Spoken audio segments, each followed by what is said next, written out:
설 연휴가 시작되었습니다. 여러분 좀 어떠신가요? 설 연휴가 되면 아니면 추석 연휴가 되면 행복한 마음이 막 밀려오십니까? 좀 어떠신지 모르겠어요. 제가 이제 몇몇 분들과 좀 이야기를 나누면 그런 분들도 계시고요. 정말 이제 이런 연휴가 오면 자녀들도 보고 여러 가지 일들이 있어서 좋으신 분들이 있고 별로 좋지 않다 하는 분도 계시고 평소와 별로 다를 바 없다 이제 그런 분들도 계십니다. 여러분 어떠십니까? 예수를 믿는 것과 설 연휴 잘 보내는 것 어떤 연관이 있으신가요? 보통 가정에서 보면 사실 우리 어르신들이 어떤 결정을 내리고 어떻게 하느냐에 따라서 사실 집안 분위기가 많이 달라지지 않습니까? 저희 어머니 이제 돌아가셨는데 사실 저희 어머니 좀 까다로웠습니다. 그래서 설 연휴 때 좀 부담되는 것도 사실 좀 있었어요. 근데 나중에 많이 좋아졌는데요. 근데 그러면서 생각해 봅니다. 여러분 어떠십니까? 여러분이 이제 하나님을 믿는 분들 아니십니까? 이 가정이 정말 행복하고 평안해야 되는데요. 여러분 어떠십니까? 그래서 참 그 시어머니와 며느리 간에 참 쉽지 않은 그런 관계가 참 많이 있어서 그런 고부학교도 있고 그런 것도 있지 않습니까? 그래서 여러분 신앙을 어떻게 집안에 연결시켜야 될까요? 여러분 이제 연휴가 이제 긴 연휴인데요. 물론 쉬지 못하는 분들도 계시죠. 근데 같이 한번 의논해 보십시오. 같이 의견들 나누고 어떻게 우리 집 명절을 좀 잘 그렇게 행복하게 잘 할 수 있을까? 그 같이 의견도 나누시고요. 여러 이야기를 좀 도합해서 그렇게 좋은 명절을 만들어 가시면 참 좋겠습니다. 근데 여러분 가족 생각하면서 우리가 잊지 말아야 할 것이 하나가 있는데요. 그것이 무엇인가 하면 구원입니다. 예수님을 믿지 않은 가족들이 어떻게 구원을 받을 수 있을까? 우리 평생의 기도 제목 아닙니까? 근데 가족의 구원을 생각한다면 여러분 모였을 때요. 절대로 교회에 대한 안 좋은 이야기, 목회자에 대한 안 좋은 이야기, 어떤 성도에 대한 교인에 대한 안 좋은 이야기 절대로 해서는 안 됩니다. 여러분 알고 계시죠? 그렇게 말하는 순간 아무리 교회에 가자고 해도 마음의 문을 닫습니다. 당신하고 나하고 뭐가 다르냐? 사실은 마음속으로 그렇게 생각하는 거예요. 어차피 욕하지 않느냐? 그렇게 욕하려면 내가 뭐하러 교회를 가겠느냐? 마음속으로 그렇게 생각하는 거죠. 이렇게 모여서 이야기를 할 때요. 그 사람이 없다고 다른 가족들, 시어머니, 며느리, 시누이, 남편, 아내 비난하지 마십시오. 그런 이야기 들으면요. 교회 안 옵니다. 정말 그렇습니다. 안 좋은 이야기 하지 마시고요. 말이 얼마나 중요한지 모릅니다. 그래서 그것이 달라지면 전도할 수 있는 기회가 정말로 많아진다라는 것입니다. 그것을 늘 생각을 하실 수 있기를 바랍니다. 자, 오늘 이제 사도행전 10장 말씀 통해서 함께 은혜를 나누려고 하는데요. 고넬료가 그런 가정을 만들어가고 있는 과정을 우리가 보고 있습니다. 자, 사도행전 10장에 보면 핵심 인물이 베드로하고 고넬료라는 인물인데요. 베드로와 고넬료는 자신이 머물고 있는 곳에서 환상을 보게 되죠. 가이사라에 머물고 있던 고넬료는 요빠에 있는 베드로를 청하라는 하나님의 음성을 듣게 되죠. 그래서 사람들을 요빠로 보내서 베드로를 모셔오게 합니다. 한편 요빠에 머물고 있던 베드로에게도 하나님께서 환상을 보여주시는데요. 하늘에서 그릇이 내려왔습니다. 근데 그 그릇 안에 보니까 먹지 못할 그런 짐승들이 안에 있었죠. 근데 하늘에서 소리가 나기를 이것들을 잡아먹으라라는 소리가 났습니다. 베드로가 그렇게 할 수 없습니다라고 그렇게 대답을 드리죠. 근데 하늘에서 어떤 소리가 또 났습니까? 하나님께서 깨끗하다고 하신 것을 내가 속되다 하지 말라, 더럽다 하지 말라라는 그런 음성이 들려오죠. 똑같은 환상이 3번이나 베드로에게 보여졌습니다. 베드로는 이해할 수 없는 환상을 보게 되어서 마음이 참 심란했지만 요빠에서 자신을 찾아온 이방인들로 인해서 자신이 본 환상에 대한 해석을 하게 되죠. 여러분 우리가 가진 생각 바꾸는 것 참 쉽지 않습니다. 베드로 또한 그랬습니다. 베드로는요 성령을 받고 수많은 사람들에서 설교도 하고 많은 사람들 3,000명의 사람들이 함께 세례를 받는 놀라운 역사도 이루었습니다. 그런데 베드로가 한 가지 바꾸지 못하는 것이 있었는데요. 그것이 무엇인가 하면 이방인에 대한 생각이었습니다. 이방인에게 복음을 전하라고 말씀하셨지만 여전히 이방인들에게는 복음을 전하지 못하고 있었습니다. 예수님께서 십자가에서 죽으시고 부활하신 이후에 하늘로 올라가시면서 제자들에게 하신 말씀이 있는데요. 자, 마태복음 28장 19절과 20절 한번 보겠습니다.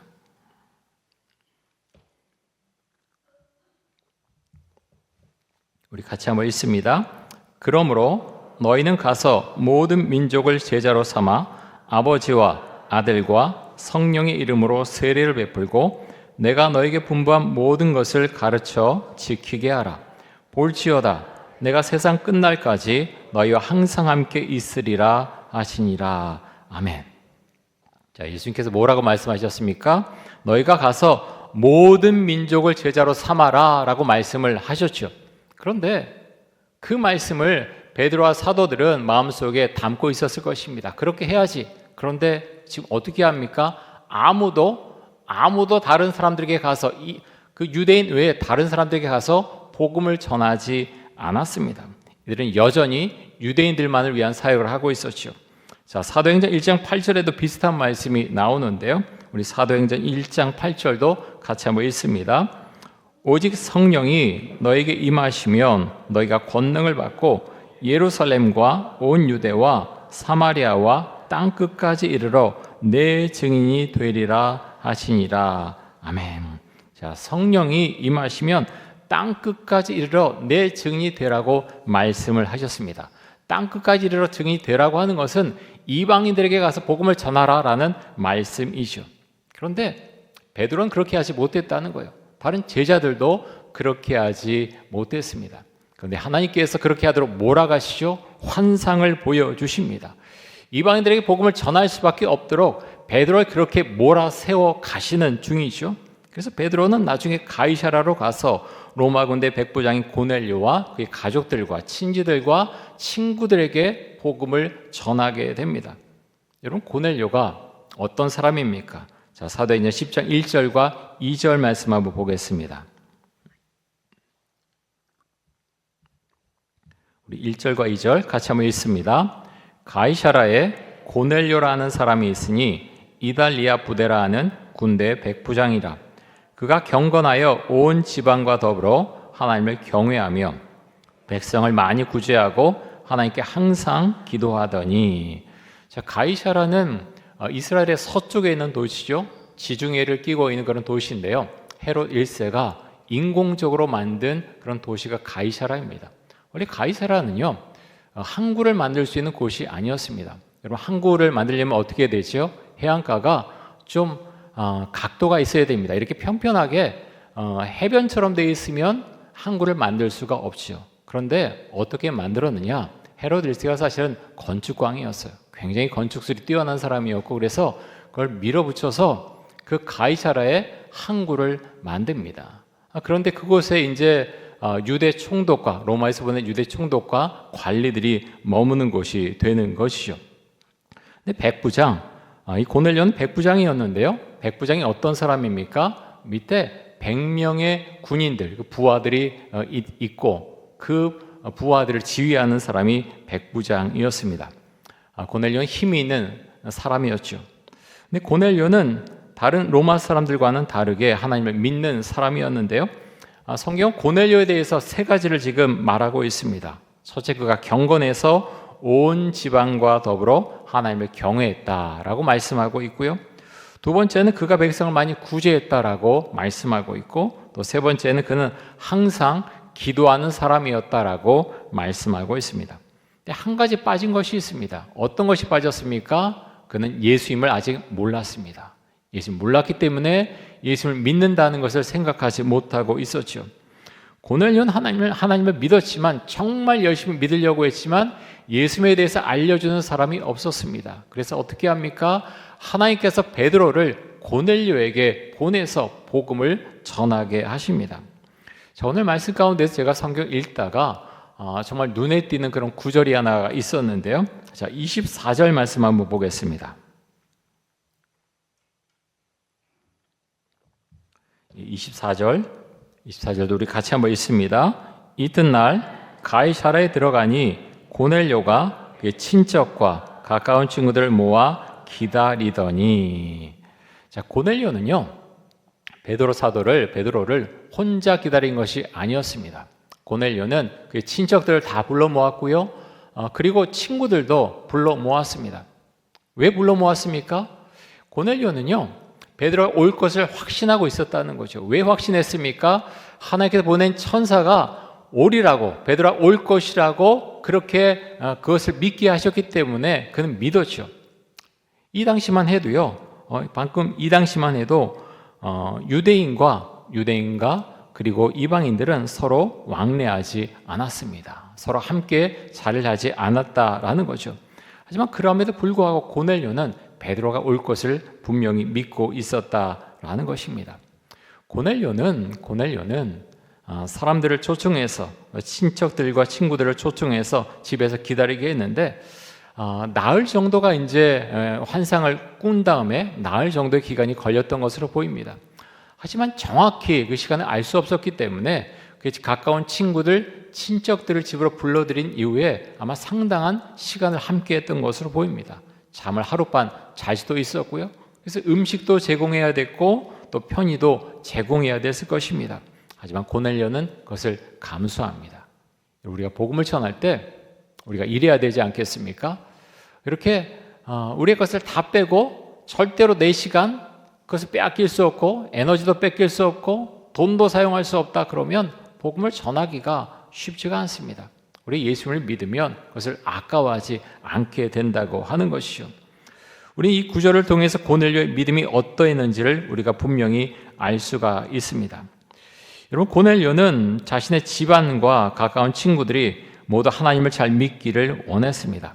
이런 마음이 있었기 때문에 이들을 자신의 집으로 오라고 할 수 있었고, 이런 마음 때문에 이들은 베드로가 전한 복음을 듣고 예수 그리스도를 영접할 수 있었습니다. 여러분, 고넬료의 믿음과 또 고넬료의 집안, 여러분 부럽지 않으십니까? 부럽지 않으신 분들도 계실 수도 있어요. 우리 집안은 전부 예수님 믿습니다 라고 하면서 그렇게 마음속으로 그런 마음이 계신 분들도 계실 수 있습니다. 그런데 우리가 이 말씀 보면서 고넬료의 믿음, 또 고넬료의 집안 정말 부러워하고, 하나님 이런 집안, 이런 은혜를 우리 집에도 주실 수 있기를 간절히 원합니다. 우리가 그렇게 기도할 수 있기를 원합니다. 근데 여러분, 우리가 가장 먼저 점검해야 될 부분이 무엇인가 하면 나에게 정말 예수님에 대한 믿음이 있는가 하는 것입니다. 나에게 믿음이 있는가?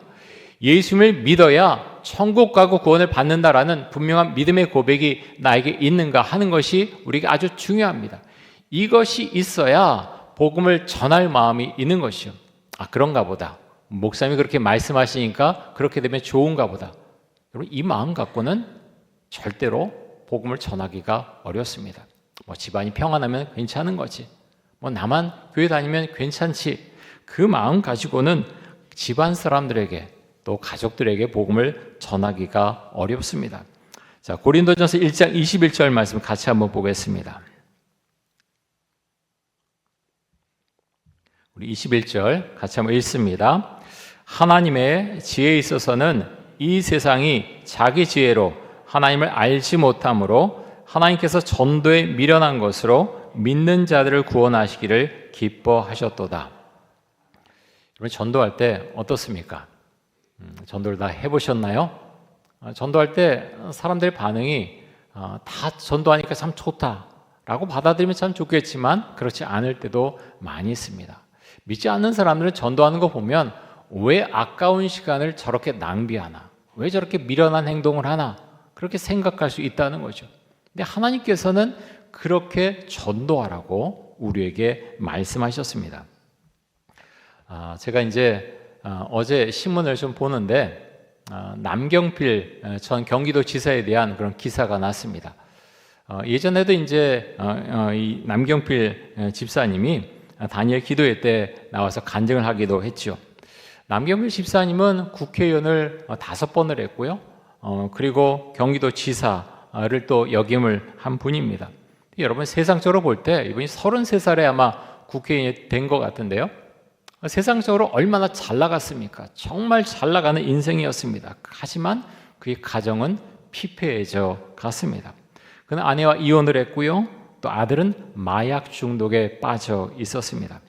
마음으로는 정말 신실한 가정을 이루고 싶다는 마음이 마음에 가득했지만 현실은 그렇지 못했습니다. 지금 그는 재혼을 했고 마약을 한 그의 아들은 지금 감옥 안에 들어가 있습니다. 근데 그분이 그렇게 이야기해요. 내가 정치할 때보다 지금 너무너무 행복합니다. 그렇게 말합니다. 지금 마약 퇴치 운동을 전개하고 있고 그래서 보람도 느끼고 있고요. 가정도 되찾았고 신앙도 깊어져 가고 있습니다. 어찌 보면 아들이 마약 중독 때문에 감옥에 돼 있는데 괴롭고 힘들어하지 않을까? 그렇지 않다는 거예요. 내 아들이 그래도 조금씩 치료되어 그저 가고 있고 가정이 회복되고 예수님을 내 마음속에 모시고 살아가는 것이 너무나 행복하다라고 그는 고백하고 있습니다. 여러분, 남경필 집사님의 그 아들을 보면 학벌지상주의의 피해자로 보이기도 합니다. 학벌을 남경필 집사님도 중시했죠. 그래서 그 아들이 성공하기를 원했고 미국에 유학을 보냈습니다. 하지만 유학한 그 미국에서 그 아들은 마약 중독자가 되어서 돌아왔습니다. 여러분, 우리나라 사회 1등 아니면 다 패배자다, 실패자다, 사람을 그렇게 몰아가는 사회이지 않습니까? 그것이 지나치다 말씀할지 모르지만 경쟁이 지나쳐서 사람들을 그렇게 만들어가고 있는 것이 사실은 현실입니다. 아이들 향해서 너 명문대 가야 네 인생이 열리는 거야. 그래야 성공할 수 있어. 그렇게 몰아가는 사람들이 다 어른들 아닙니까? 어른들이 그런 사회를 지금 만들어 놓고 있다라는 거죠. 이제 우리 그렇게 하지 맙시다라고 말하지만 많은 사람들이 이미 학벌지상주의에 중독되어 있습니다. 멈추지 않는 기차를 탄 많은 아이들과 학부모들이 여전히 그 기차를 타고서 앞을 향해서 내달려 가고 있습니다. 남경필 집사님도 앞만 보고 달려가던 인생이었죠. 하지만 가정에 결핍이 생긴 이후에야 자신의 인생을 되돌아보게 되었고 예수님을 자신의 마음에 모시게 되었습니다. 여러분, 사람이 잘 나갈 때 여기서 아무리 이야기해도 사실 그 소리 잘 귀담아 듣지 않습니다. 마음속으로 그러죠. 너나 잘해라. 난 잘하고 있다. 근데 언제 하나님의 말씀이 읽혀지고 기도가 시작됩니까? 내 인생에 결핍이 생겼을 때, 도저히 회복될 수 없는 어떤 실수, 잘못, 어려움, 그런 것이 내 삶의 경험이 될 때, 이전에는 한 번도 그 소리가 들려지지 않았었는데 말씀이 읽혀지기 시작합니다. 무릎 꿇어 기도하기 시작합니다. 이전에는요, 그럴 필요가 없었던 거예요. 내가 그렇게 하지 않아도 내 인생이 잘 나갔기 때문에 그렇게 할 필요가 없었던 거죠. 하지만 인생에 결핍이 생기기 시작하면 주 앞에 엎드려 기도하기 시작합니다. 여러분의 가정은 어떻습니까? 여러분의 삶은 어떻습니까? 제가 목회하면서 보면 그 이야기를 들어보면요, 가정 안으로 들어가 보면 문제를 갖고 있는 가정이 대부분입니다. 정말 그렇습니다.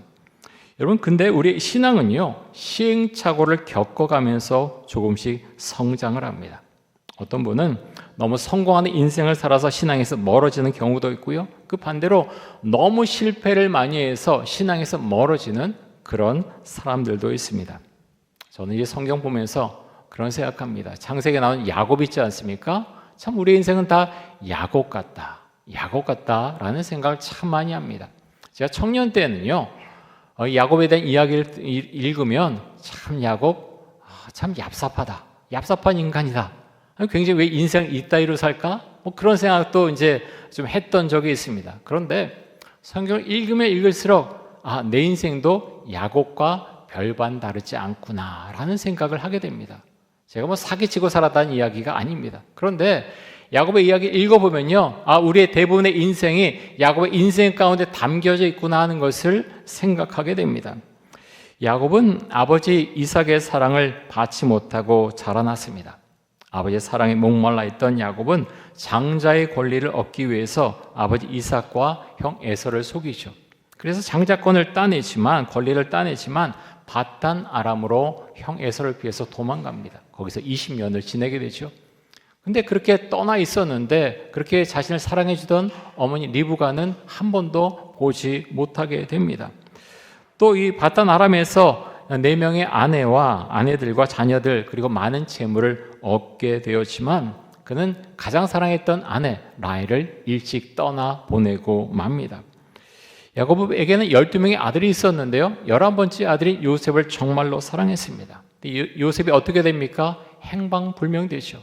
요셉이 죽었다라고 야곱은 생각했습니다. 아들이 없어진 다음에 요셉이 17살에 행방불명됐으니까 30살에 애굽에서 야곱은 총리가 된 그 요셉을 만나게 됩니다. 그동안 얼마나 힘들고 아파했겠습니까? 여러분, 야곱의 인생을 보면요, 그 가운데서 우리의 모습을 참 많이 발견하게 됩니다. 성공과 실패, 또 기뻐하고 좋아하고 슬퍼하는 모습들을 우리가 보게 됩니다. 여러분, 이런 이야기가 있습니다. 어떤 부부가 있었는데요, 사이가 참 좋은 부부였습니다. 어느 날 밤에 잠을 자는데 할아버지가 허리가 너무 아파서 아내에게 도움을 요청을 했습니다. 여보, 약통에서 파스 좀 꺼내 여기 좀 붙여줘요. 할머니는 불도 켜지 않고 더듬더듬 이렇게 해서 파스다 싶은 것을 집어서 그래서 그것을 떼서 할아버지 허리에 붙여주었습니다. 그런데 할아버지가 이렇게 말했죠. 당신이 붙여주는 파스가 최고지 하면서 만족스러운 마음으로 잠이 다시 들었습니다. 아침이 밝았지요. 그날이 김장한 날이었습니다.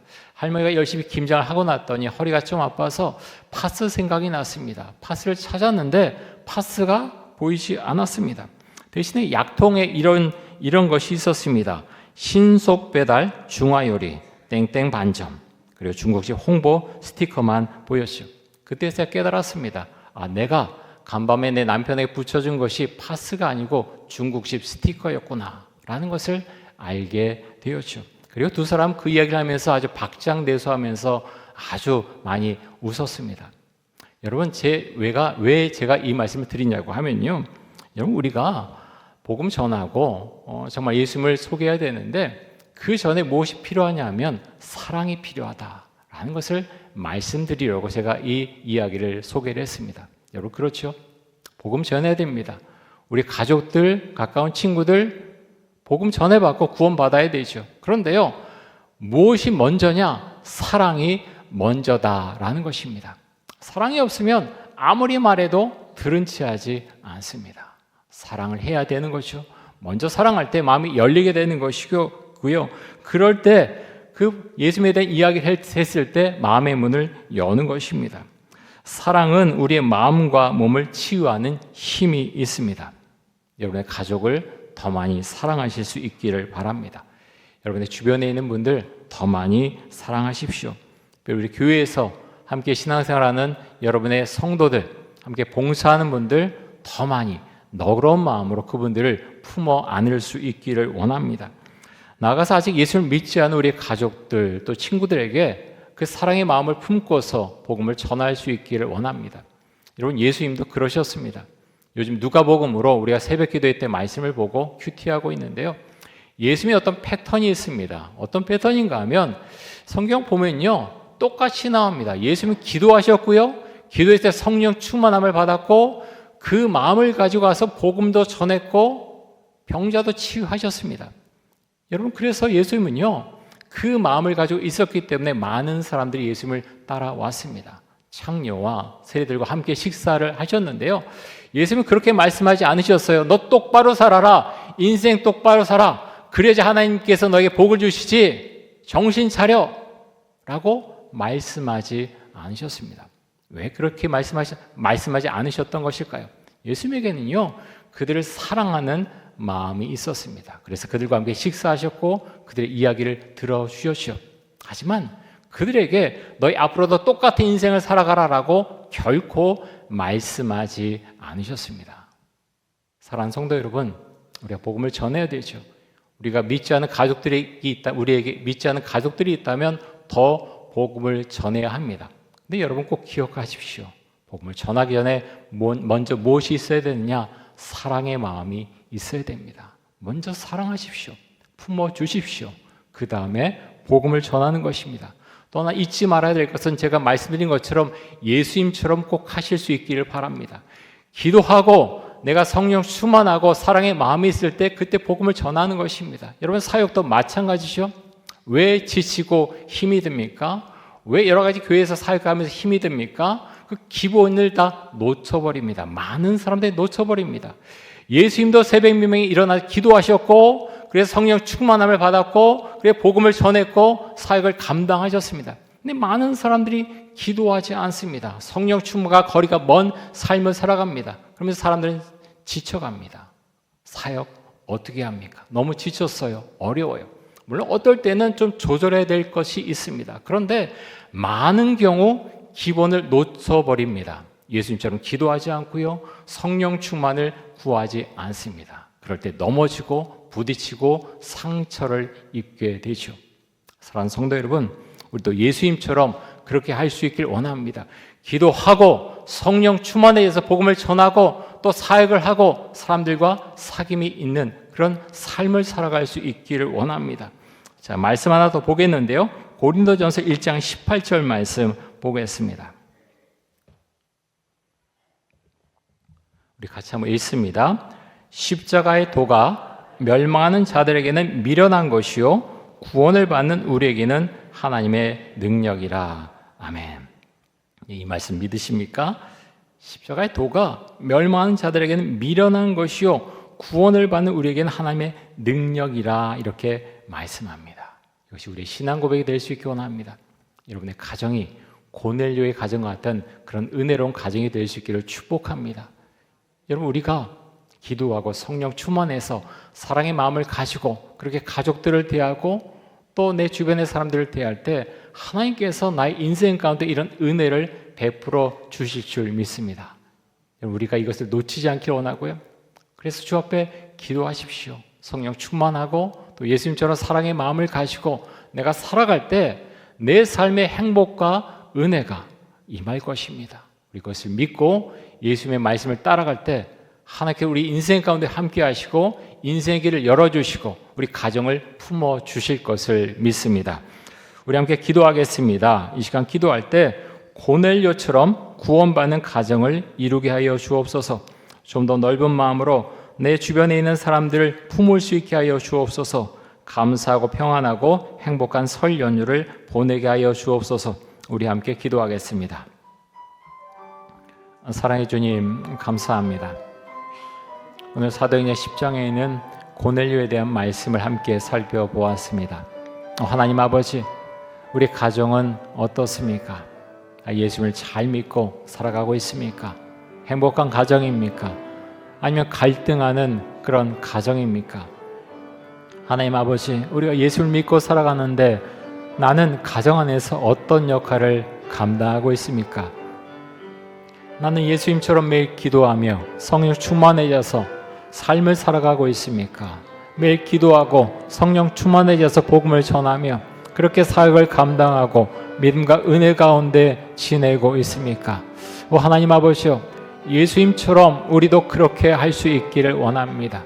날마다 주 앞에 나가서 기도하며 나의 죄됨을 주 앞에 용서를 구하며 성령으로 내 안에 모시며 하나님, 그래서 내 안에 성령 충만해서 믿음과 은혜 가운데 살아갈 때 주께 주시는 은혜와 평강을 누리며 살아갈 수 있기를 간절히 원합니다.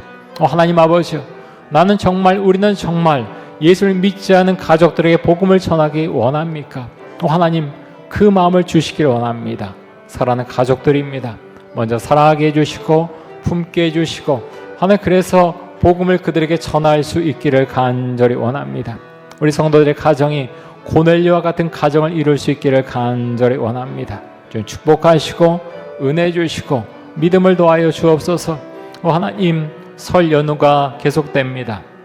하나님의 은혜 가운데 하나님 이 시간을 보내게 해주시고 정말 우리 성도들이 행복한 시간을 보낼 수 있도록 지금 함께 해주시고 은혜를 더하여 주옵소서.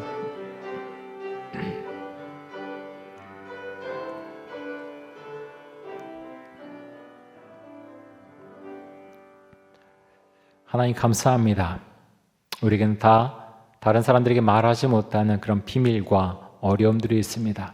주님, 그 마음에 찾아가 주셔서 그 마음에 힘을 주시고 위로해 주시고 그 마음을 덮어주시기를 간절히 원합니다.